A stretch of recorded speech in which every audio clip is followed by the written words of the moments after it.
92.5 en Quito y 89.7 en Riobamba. Democracia 920 AM y Democracia TV para todo el mundo. 8:20 en el territorio continental ecuatoriano, buscando la verdad en la revista de opinión Democracia.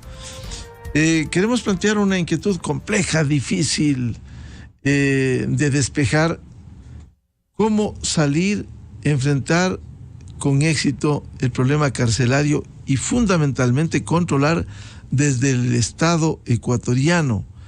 Quiero ilustrar con un análisis. Ha habido comentarios desde el exterior a los que nos vamos a referir antes de darle la palabra a nuestros invitados, el doctor Ramiro García, subdecano de la Facultad de la Universidad Central, presidente de la Federación de Abogados, y la doctora Itania Villarreal, exdirectora nacional de Rehabilitación Social, sobre dos hechos concretos que comentan los últimos sucesos en el Ecuador. El uno, la oficina de la alta comisionada de Derechos Humanos de la ONU, es decir, al más alto nivel, Michelle Bachelet, expresidenta de Chile, envió un mensaje y pide una investigación de los últimos hechos ocurridos en el centro carcelario de Santo Domingo de los Áchilas, y recuerda que la seguridad de todas las personas bajo custodia recae en el Estado y que estas muertes le generan una presunción de responsabilidad, por lo que pidió una investigación completa de los últimos incidentes de este lunes en la cárcel de Santo Domingo de los Áchilas.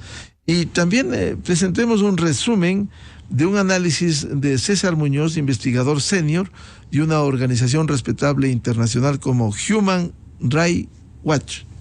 Cuando el Estado no está presente, no está controlando lo que pasa ahí dentro, las prisiones se convierten muy rápidamente en centros de reclutamiento de nuevos miembros de las organizaciones criminales y se convierten en un punto, digamos, de peligro integrado dentro de, tramas criminales más extensas. O sea, lo que pasa en las prisiones tiene un efecto en la seguridad fuera. Por eso es tan importante que el Estado proporcione seguridad a las personas que están dentro. Hay un elemento fundamental que es el hacinamiento. Cuando hay instalaciones penitenciarias donde el número de agentes penitenciarios es insuficiente porque hay un hacinamiento enorme dentro, o sea, esos agentes no pueden controlar lo que está pasando dentro. Y una persona que entra, imagínese una persona que es detenida por un crimen no violento, esto significa que esta persona va a tener que tomar una decisión, va a tener que decidir: yo me quedo solo aquí y en peligro, o entro a un grupo criminal que me puede proteger. El hacinamiento no es culpa del director de la cárcel ni de los agentes penitenciarios que pueden estar allí queriendo hacer su trabajo de la mejor forma.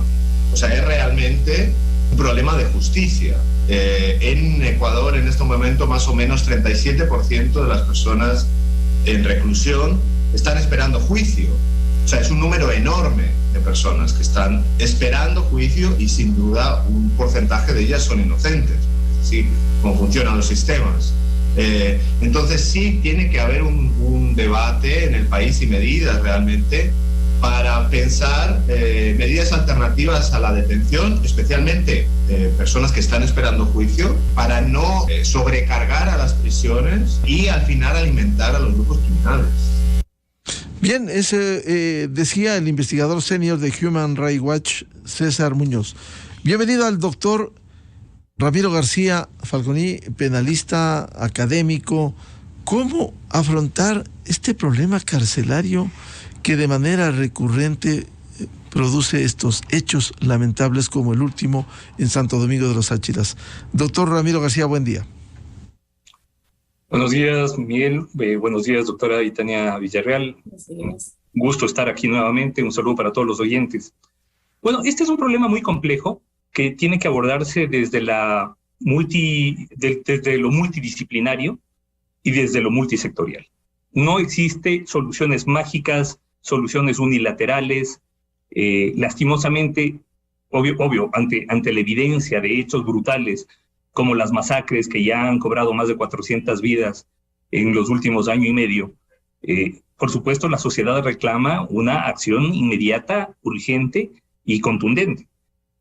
Pero las soluciones tienen que ser estructurales y no son tan de corto plazo.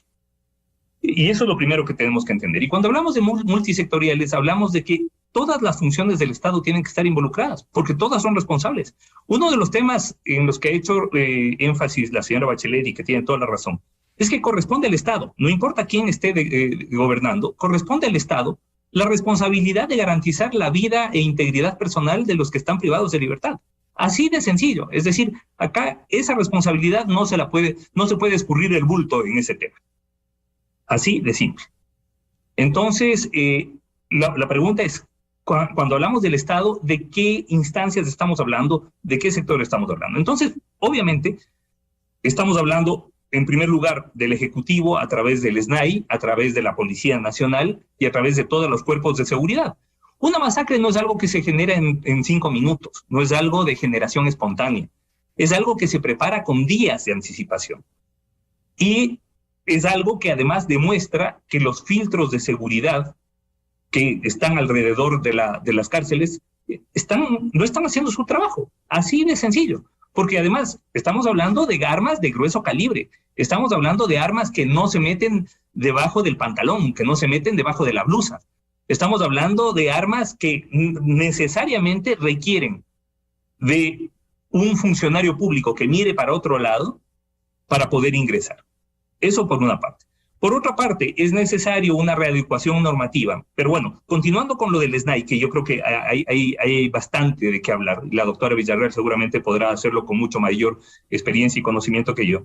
Pero es imprescindible reestructurar el manejo de las cárceles. Es decir, cuando hablo de reestructurar, me refiero a un cambio de estructura carcelaria. Tenemos unos centros de privación de libertad inmanejables, que además están inadecuadamente organizados y distribuidos. Es decir, es como que se hubiera hecho todo desde hace mucho tiempo, porque sería injusto también endosar toda la responsabilidad a la actual administración, pero es como, porque este es un problema que se viene cocinando desde hace mucho tiempo y ahorita lo que estamos viendo es el resultado. Y claro, se tiene que establecer una reingeniería completa del manejo de cárceles. El sector legislativo, por supuesto, necesitamos reformas normativas urgentes. El sector judicial, que yo creo que es, si no el principal, uno de los principales actores de la crisis carcelaria, continuamos con el abuso de la prisión preventiva, continuamos llenando las cárceles de personas que podrían estar en libertad bajo medidas sustitutivas y no generando todo este hacinamiento que es uno de los factores de violencia dentro de las cárceles. Continuamos condenando con estándares inadecuados y apenas desproporcionadas. Es decir, sistémicamente, porque este no es un problema de sacar unos jueces para poner a otros, pero sistémicamente, estructuralmente, nuestra función judicial también está fallando y a través de esos hierros está colaborando para este tipo de eventos. Entonces, mientras no se sienten en una misma mesa solamente para tratar el tema carcelario, todas las funciones del Estado, y mientras no se entienda que este es un problema que es un problema social, que las cárceles no es que son una sociedad aislada de lo que nosotros somos como sociedad, no, es parte nuestra, y que si no arreglamos esto ya y de manera efectiva, toda esa violencia que vemos hoy por hoy, que ha escogido a las cárceles como su escenario de batalla, se va a trasladar a las calles y a los demás sectores sociales. Así que es urgente que como sociedad entendamos que esto debe ser una prioridad. Doctor García, quisiera añadir a su análisis que aporta al debate respecto de la situación carcelaria, la acción conjunta integral también de lo que le corresponde en su ámbito penal a los fiscales, a los operadores de justicia, porque también ha habido el uso abusivo de recursos constitucionales como el habeas corpus, que ha permitido que quienes han sido condenados, y ahí están algunos vinculados a las bandas, han salido con libertad, que ha sido denunciado durante los últimos tiempos. Sí, a ver. Uno de los problemas que tenemos es la inadecuada acción judicial, como dije hace un momento. Inadecuada acción judicial que se refleja en varios temas. Ya señalé hace un momento el tema del abuso de la prisión preventiva. Y ya señalé hace un momento el tema del abuso de los estándares de condena. Es decir, casos que posiblemente en jurisdicciones un poco más serias ni siquiera iniciarían proceso, acá terminan con condenas ejecutoriadas, además de con penas altísimas. Mientras otros casos, especialmente los de corrupción o aquellos casos donde están involucrados factores de poder económico-político, pues quedan prácticamente en la impunidad. Así que sí, ese es uno de los espacios en donde se han producido actuaciones inadecuadas de los órganos judiciales. Hay otros, como los que usted acaba de señalar. ¿Qué pasa con los habeas corpus mal concedidos? Claro, hoy por hoy nos hemos abocado a un problema, entiendo yo, coyuntural y espero que sea pasajero, en donde, tergiversando varias sentencias de la Corte Constitucional, especialmente una, la denominada Mona Estrellita, en donde de manera adecuada la Corte Constitucional acoge la doctrina y la jurisprudencia internacional en materia de habeas corpus y establece diferentes formas de habeas corpus, el restaurativo, el reparativo, el conexo y también el correctivo. El habeas corpus correctivo es el que se presenta respecto de una persona que se encuentra ya privada de libertad y con condena. Pero ha sido clara la Corte Constitucional al establecer que el habeas corpus correctivo no se refiere a la libertad personal. Es decir, quien propone el habeas corpus o en favor de quien se propone el habeas corpus, a través de un habeas corpus correctivo no sale en libertad. Lo que se hace es corregir las condiciones de internamiento, de prisionización, de manera que éstas puedan ser compatibles con los derechos a la vida y la integridad personal. Por ejemplo, si yo en mi caso tengo insuficiencia renal y estoy privado de libertad con una condena, la cárcel, el centro de privación, o como le quieran llamar a las jaulas que tenemos, las jaulas humanas que tenemos de nuestro sistema carcelario, tiene que garantizar que yo pueda acceder al tratamiento médico adecuado, o sea, diálisis o lo que sea, de manera que mi vida e integridad personal puedan protegerse. De ninguna manera, ese habeas corpus correctivo implica que yo salga a mi casa o que salga totalmente en libertad y que pueda cumplir la pena en libertad. Eso no sucede así. Bienvenida a la doctora Itania Villarreal, exdirectora nacional de Rehabilitación Social. ¿Cómo afrontar y partir del hecho que venimos debatiendo durante tanto tiempo? ¿Cómo controlar primero el sistema carcelario y lo que ocurre en los centros más llamados de rehabilitación social? Buen día. Buenos días, estimado Miguel. Muchísimas gracias por la invitación. Buenos días con el doctor Ramiro García y buenos días con los que nos ven y nos escuchan. Bueno, lamentablemente tenemos que sentarnos otra vez a hablar de una nueva masacre de lo que va este año, sin contar las que ya se ha pasado, que vienen a ser 6 prácticamente, y en este mismo medio, diferentes actores de opinión se ha venido sugiriendo al gobierno de que se tiene que hacer una reestructuración, una reingeniería institucional del SNAI a efectos de lograr el objetivo principal, que es el control de la seguridad y la rehabilitación de los privados de libertad. Poco o nada se ha evidenciado en el largo y ancho de estas masacres, lamentablemente. Por ejemplo, no se ha incrementado el personal de seguridad y vigilancia. Seguimos con ese déficit de 1.400 agentes de seguridad penitenciaria para cerca de 39.000 privados de libertad a nivel país. No se ha hecho un proceso de selección, no se ha hecho adquisición de medios tecnológicos para potenciar la seguridad de los centros de privación de libertad. No basta con los agentes que cuentan hoy por hoy y no basta tampoco con la custodia externa que colabora la Policía Nacional. He ahí la deficiencia de pensar que solamente se tiene que concentrar los centros regionales cuando vemos la debilidad de un centro de privación de libertad que es de mediana seguridad el centro de Santo Domingo. Entonces, hay una errada percepción de que solamente los regionales son los que prácticamente están dando dolor de cabeza al SNAI, al Ejecutivo y por ende en zozobra al país. Hoy vemos que no es así y que, como dijo el doctor García, y coincido plenamente, vemos que esta situación de los recursos jurisdiccionales, que por un habeas corpus concedido por un juez, prácticamente deriva en una masacre en un centro que tranquilamente venía desarrollándose en sus actividades diarias y que hoy es el centro de una masacre y el asesinato cruento y deshumanizado de 43 privados de libertad. ¿Cómo retomar? Como siempre he dicho, es elemental el factor humano, por favor, y políticas públicas que, si bien es cierto, la Secretaría de Derechos Humanos entregó como forma un plan de vida para los privados de libertad, pero no sabemos si se la está implementando, si se partió con esa hoja de ruta.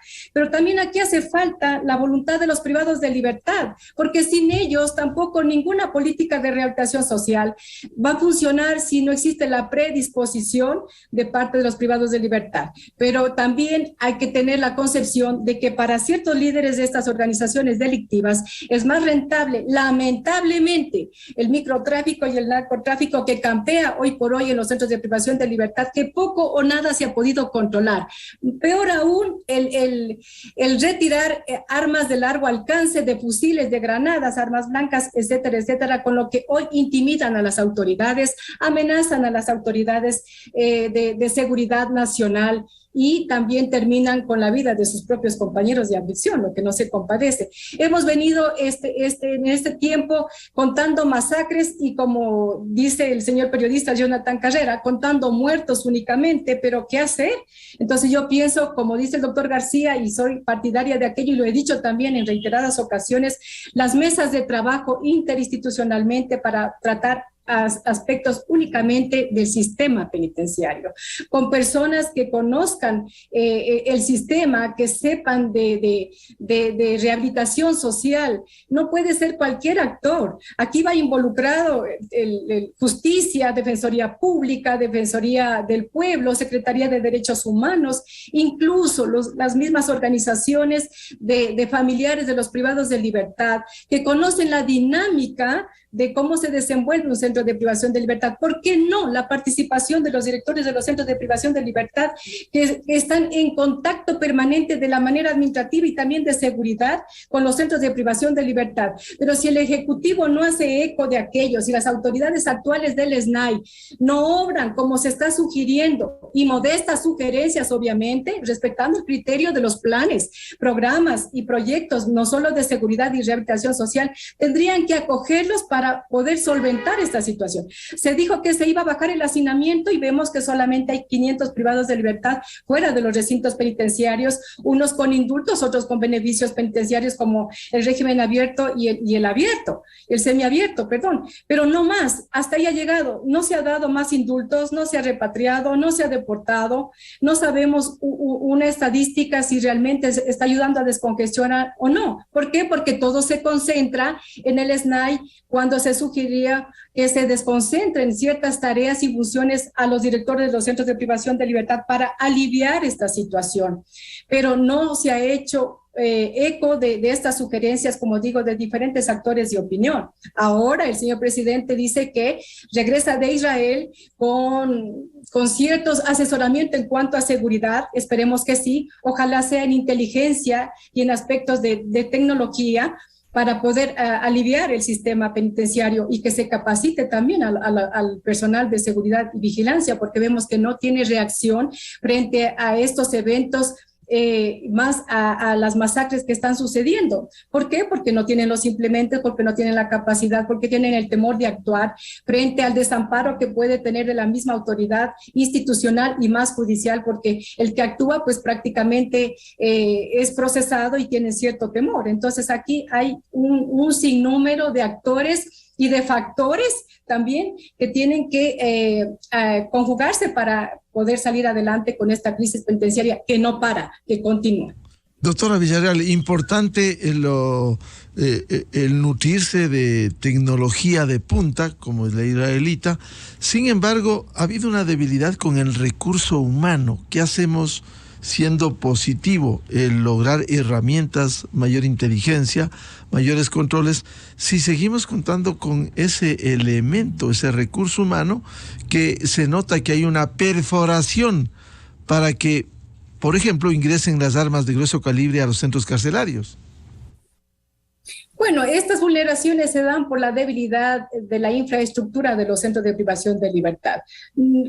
Considerábamos que las cárceles regionales iban a prestar todas las seguridades para que esto no ocurra, y vemos que se ha filtrado de todo y por todos lados, ¿no es cierto? Ya el factor humano ya no es suficiente, pero tampoco se ha potenciado la tecnología. Entonces, he ahí la importancia de una reestructuración, de una reingeniería, y este personal tiene que ser evaluado porque así lo determina el Ministerio de Trabajo también, y ahora los agentes de seguridad penitenciaria están bajo el Código Orgánico de Entidades de Seguridad y Orden Público, donde que determina que tienen también que ser evaluados, inclusive para posterior ascenso, porque están en calidad de jerarquizados con este COESCOP. Se tiene que evaluar no solamente las académicas, las físicas, las médicas, las psicológicas y toxicológicas, sino también las de confianza, que viene a ser el polígrafo prácticamente para los servidores, porque solamente ahí se iría depurando ciertos servidores públicos, porque no son todos. Hay excelentes trabajadores,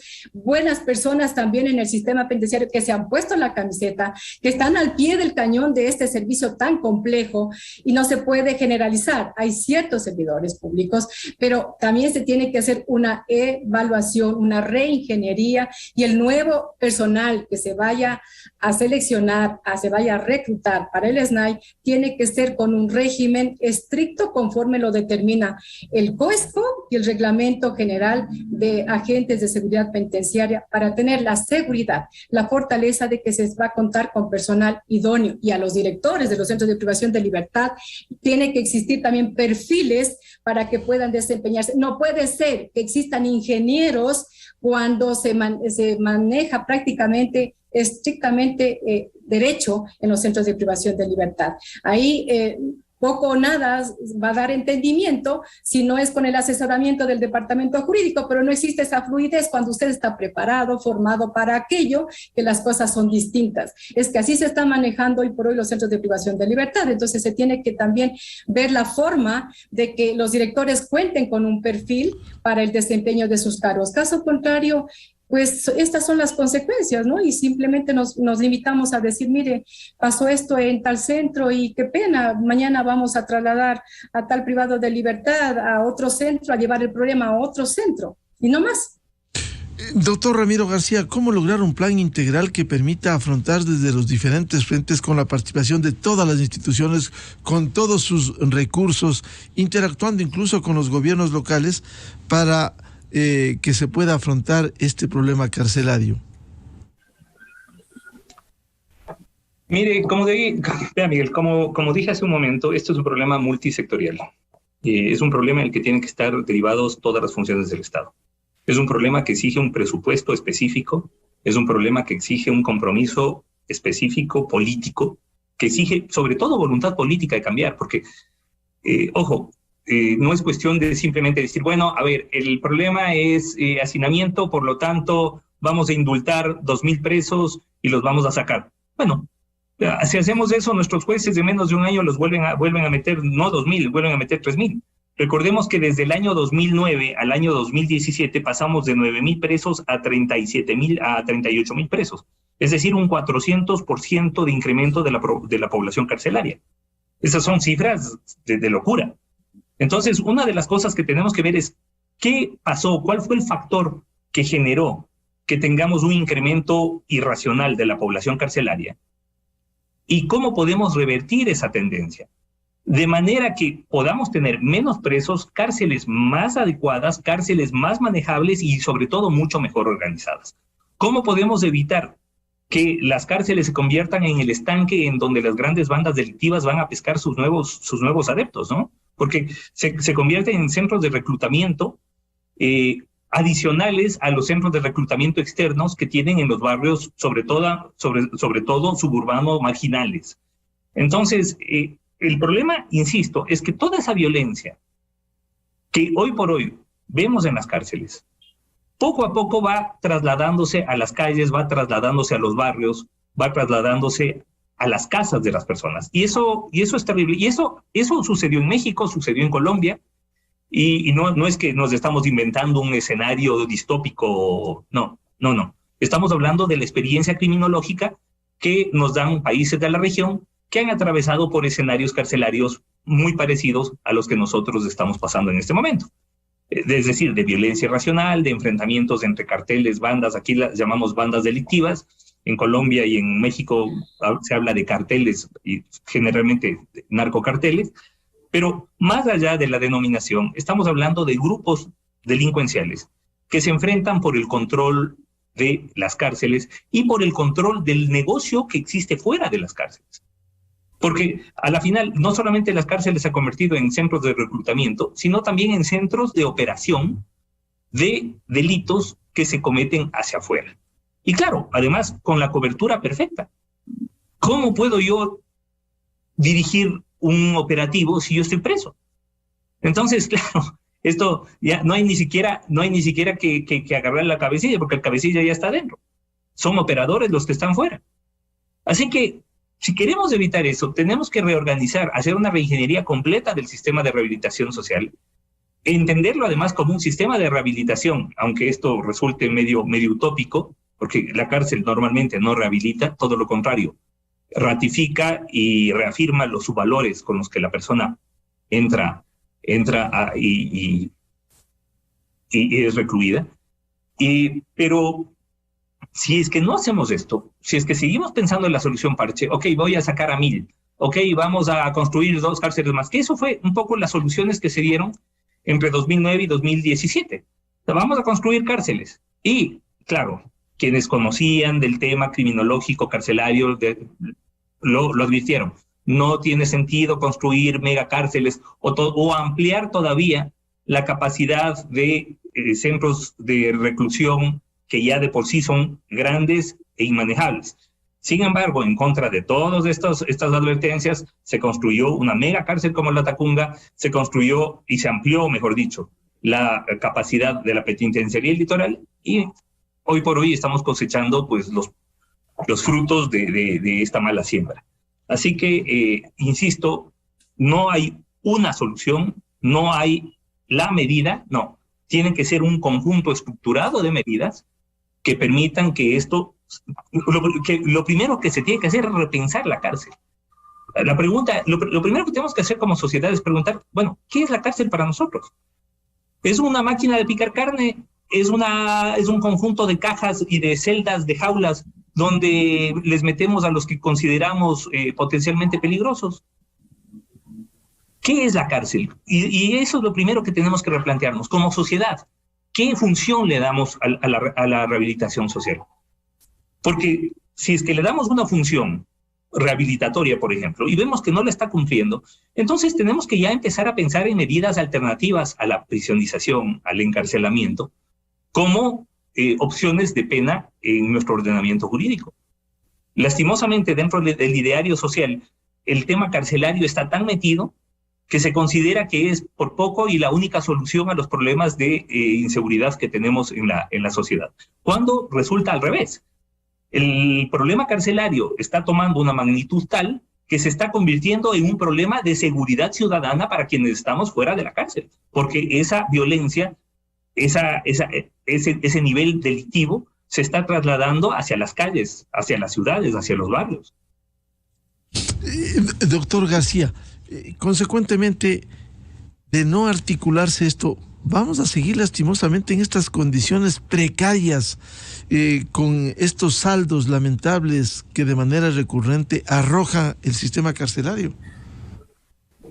Bueno, hasta ahora está claro que con las medidas que se ha tomado, o más bien dicho, sin que se tomen mayores medidas, lo que estamos es simplemente poniendo el cronómetro para ver a qué horas empieza la siguiente masacre y volver a tomar control, entre comillas, de los centros de rehabilitación y contar muertos.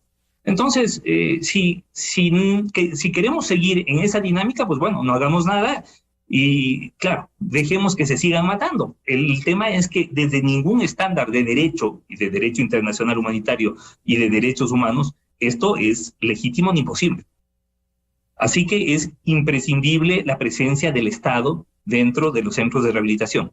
Presencia que no solamente implica el meter militares y policías dentro de los centros de rehabilitación, sino el repensar, reestructurar, levantar data. Ni siquiera, estoy seguro que el SNAI ni siquiera tiene data fiable en este momento. O sea, ni siquiera saben quiénes y cuántos están adentro.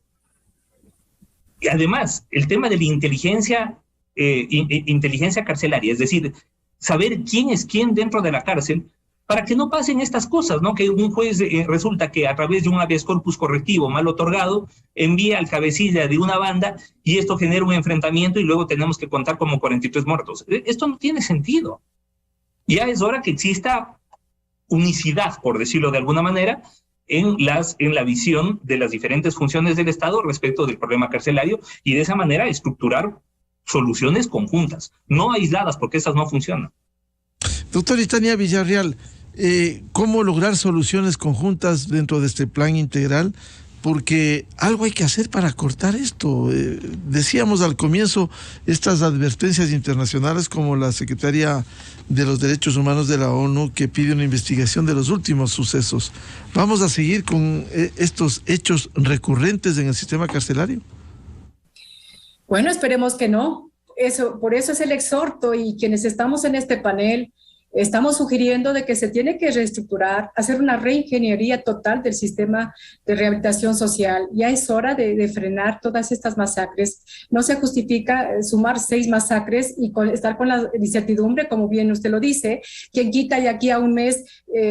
esperemos que Dios no lo permita, estés con una nueva masacre y las autoridades salgan nuevamente a la palestra pública a decir, mire, se ha retomado el control del centro de privación de libertad y se presume tantos fallecidos, tantos heridos y tantos fugados y hemos logrado recapturar a unos cuantos, ¿verdad? Yo creo que ya no se justifica.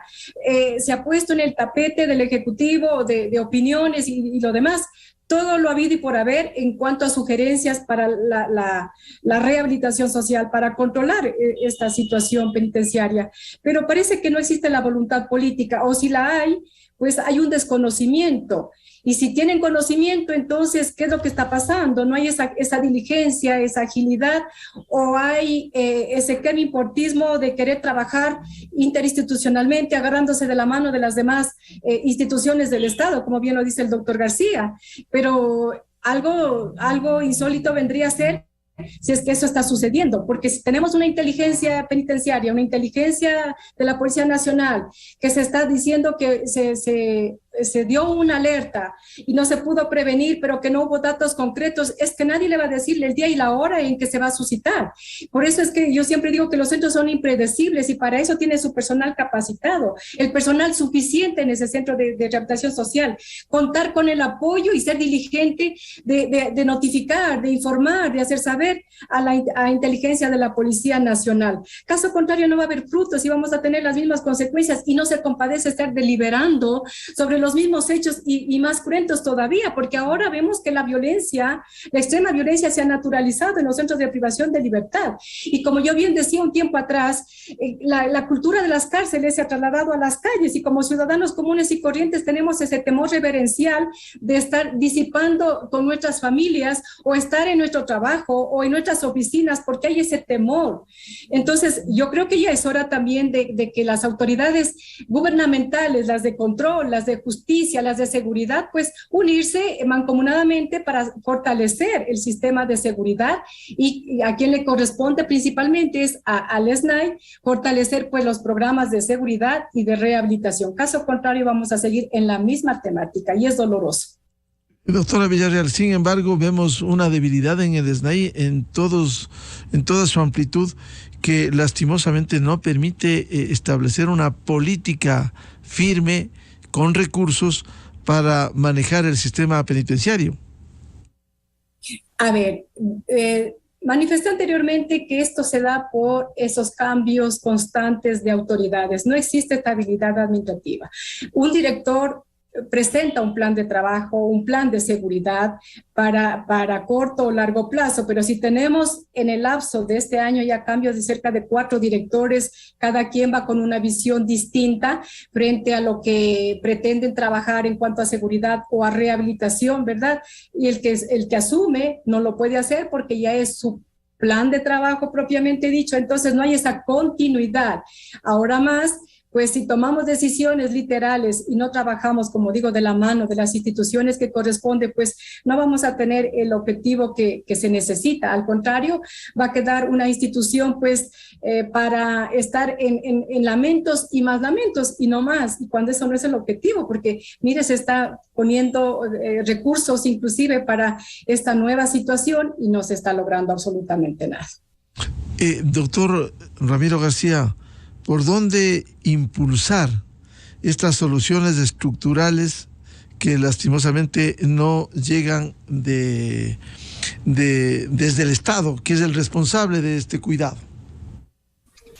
Posiblemente por defecto como académico, pero yo creo que toda solución, toda política pública tiene que partir de data confiable. Tiene que partir de una investigación previa, técnicamente guiada, adecuadamente dirigida, de manera que con los datos necesarios se pueda formular soluciones. Acá queremos primero formular las soluciones y luego levantamos los datos si es que se levantan los datos. Y aquí un poco se está jugando, y cuando hablo de aquí no hablo solo del Ecuador, en general eso pasa en Latinoamérica. Se juega en materia carcelaria a prueba y error. Ok, vamos a proponer esta medida. Por ejemplo, vamos a indultar a 1,000 presos. El día de ayer veía que producto de los últimos operativos, más o menos hay 800 personas, 800 nuevos privados de libertad. Entonces, claro, liberamos 1,000, metemos 2,000, no solucionamos absolutamente nada. Posiblemente esos 2,000 está bien que estén dentro de la cárcel por los delitos que han cometido o por su relación con las bandas delictivas, pero insisto, o sea, seguimos pensando en soluciones parche. Si queremos soluciones estructurales, tenemos que cambiar estructuralmente, tenemos que cambiar sistémicamente. Y si queremos hacer un cambio sistémico, un cambio estructural, tenemos que hacerlo técnicamente orientados. Ok, ¿podemos continuar con el sistema carcelario, con la infraestructura carcelaria que tenemos hoy por hoy? ¿Sí o no? Si es que sí, perfecto. ¿Qué cambios hay que hacer a esa estructura carcelaria para hacerla más segura y más manejable? Tercero, ¿cómo organizamos internamente a las bandas o a los grupos? Porque además llega un punto en que una persona que no es de ninguna banda entra a la cárcel y por supervivencia tiene que adaptarse a una o a otra dependiendo del pabellón al que le toque. Entonces, ¿cómo logramos generar, digamos, esa neutralidad entre los presos y que puedan además convivir con las bandas delictivas sin que tengan que ser reclutados necesariamente por ellos para no ser asesinados? Entonces, todo ese tipo de interrogantes se las tiene que plantear desde lo técnico, desde lo criminológico, desde la política penal, desde la política carcelaria, y hacerlo obviamente implica un ejercicio previo de investigación y de recolección de data adecuado, que creo que es por donde se tiene que empezar. Doctor Tania Villarreal, ¿cómo ejercitar estas acciones que permitan ir construyendo soluciones estructurales frente al problema del sistema penitenciario? A ver, se tiene que partir de un censo penitenciario para establecer la situación personal, jurídica y situación actual de los privados de libertad. Permítame una pregunta sobre eso. Del censo penitenciario venimos hablando tanto tiempo y lastimosamente, ¿qué es lo que hace falta para desarrollarlo y arrancar con el conocimiento primero de cuántos son y en qué condiciones están? Falta voluntad política y las ganas de hacerlo. Nada más, mire, usted cuenta con el CNE, con criminalística, con el respaldo de la Policía Nacional y Fuerzas Armadas, con el propio personal inclusive del SNAI, y se lo hace no más allá de unos 8 días y se levanta la información, ¿verdad? Pero claro, esto no se lo ha sugerido inclusive, no se lo ha realizado, no tenemos la situación jurídica actual de los privados de libertad en las condiciones y las características que están viviendo en los centros de privación de libertad purgando su pena. Entonces no se puede hablar de políticas contundentes cuando no se sabe la realidad actual de los privados de libertad, cómo están ellos purgando su pena, más aún para pretender una clasificación, porque pues ahí prácticamente detalla los datos personales, familiares, jurídicos y situación actual, si se ha acogido a los ejes de tratamiento o no. Entonces, frente a eso, vienen las políticas a dirigirse y los planes y programas. Y frente a eso también se construye los planes de seguridad. Pero no se lo ha hecho, se lo ha sugerido y lo vuelvo a sugerir nuevamente para que quienes nos están escuchando, pues las autoridades competentes en esta situación, pues lo hagan, porque no es nada más allá de tener voluntad política. Y la señora secretaria de Derechos Humanos dijo que se necesitaba $200,000, pero si se ha erogado millones por los estados de excepción, pues yo creo que es una milésima parte de lo que se va a destinar para este censo penitenciario. Caso contrario, no vamos a tener la certeza de qué privado de libertad está recluido, cuál es su índice de peligrosidad, en qué pabellón le corresponde ser ubicado o reubicado de acuerdo a su peligrosidad. Y estas son las consecuencias, porque mira, ahora lo estamos haciendo a través de ojo de buen cubero, más no con informes técnicos, de trasladar a ciertos privados de libertad a determinados centros de privación de libertad. Y no más, y no se compadece cuando se tiene que hacer un censo penitenciario. Este censo penitenciario se lo hizo en el 2007, cuando fue presidente del Consejo Nacional de Rehabilitación Social, el doctor Washington Pesantes, y quien le habla, yo era directora provincial, y se lo hizo, pues, y se sacó prácticamente los datos reales de los privados de libertad, pues, frente al número de los indicadores que se decía tener. Doctor García, a propósito de esto, ¿por qué no realizar este censo carcelario? ¿Cómo se puede afrontar políticas si no se sabe ni siquiera el estado, la situación y el número exacto de detenidos? Ese es el tema, es decir, además, el levantamiento de data no solamente es fundamental, sino incluso imprescindible para la inclusión de nuevas tecnologías. Una de las tecnologías que se están incluyendo en países jurídica y económicamente más avanzados es el Big Data en materia de administración carcelaria.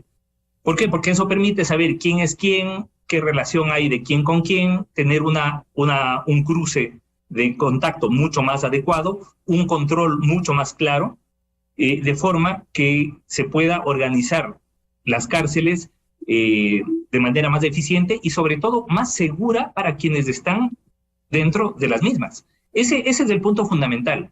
¿Cómo podemos hacer a las cárceles más seguras para quienes están recluidos? ¿Cómo podemos garantizar la vida y la integridad? Porque como Estado somos garantes y somos responsables de la vida e integridad de esas personas.